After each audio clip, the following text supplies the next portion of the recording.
వడ్డేపల్లి మున్సిపాలిటీలో కోఆప్షన్ ఎన్నికల నేపథ్యంలో తోటి మున్సిపల్ కౌన్సిలర్లను మరో కౌన్సిలర్ కిడ్నాప్ చేయడం చర్చనీయాంశంగా మారింది. కౌన్సిలర్ యుగేందర్ రెడ్డి 10-6 వార్డుల కౌన్సిలర్లు అయిన ఎరుకలై తిప్పన్న, హరిజన దేవలమ్మను కిడ్నాప్ చేసినట్లు డీఎస్పీ మొగలయ్యకు ఫిర్యాదు చేశారు.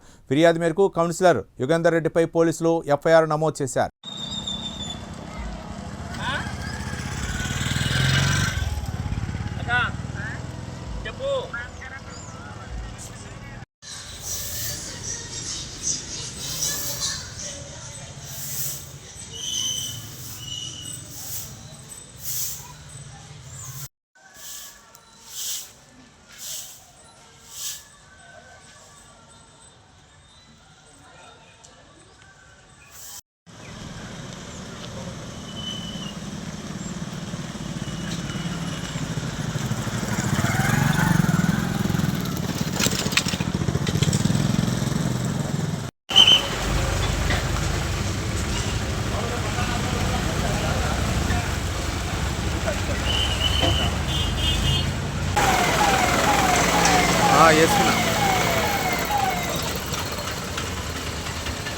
అవును బడి పోతే ఏమవుతుంది.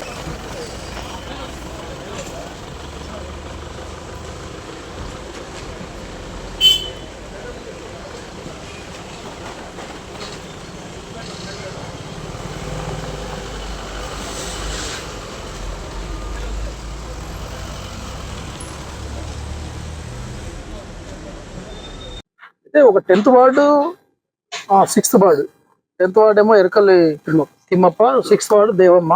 వాళ్ళను ఈ లక్ష్మారెడ్డి వాళ్ళ కొడుకు యుగేందర్ రెడ్డి, ఆయన కూడా వన్ ఆఫ్ ద కౌన్సిలర్, వాళ్ళు కిడ్నాప్ చేశారు, బలవంతంగా వాళ్ళని దాచిపెట్టారని కంప్లైంట్ ఇస్తే ఎఫ్ఐఆర్ చేసింది.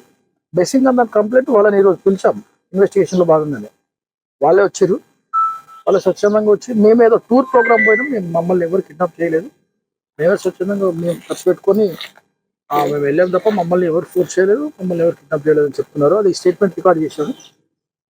స్వచ్ఛందంగా వాళ్ళు ఇంటికి వెళ్తుంటే ఇంటికి, ఎక్కడికి పంపిస్తారు, ఎక్కడికి వెళ్తుంటే అక్కడ పంపిస్తారు. ప్రజాస్వామ్యబద్ధంలో జరగాల, లేనిపోయిన అపోహలకు గురి కావద్దు. ప్రజాస్వామ్యం అంటే ప్రతి వాళ్ళకు స్వేచ్ఛ హక్కు అనేది ఉంటుంది.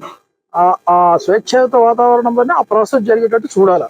దీనికి అందరూ కోఆపరేట్ చేయాలి, ఇంక్లూడింగ్ పొలిటికల్ లీడర్స్ కూడా. ఎందుకంటే డెమోక్రాటిక్ వ్యవస్థ చాలా గొప్పది కాబట్టి దాంట్లో ఎవరు ప్రెజర్ ఏమో ఉండొద్దు. అట్లాంటిది ఏదైనా ఉంటే మాత్రం స్ట్రింజెంట్ యాక్షన్ ఉంటుంది. ఇది వీరు వారు అని ఏమి ఉండదు. చట్ట ప్రకారంగా definitely we should take action tough.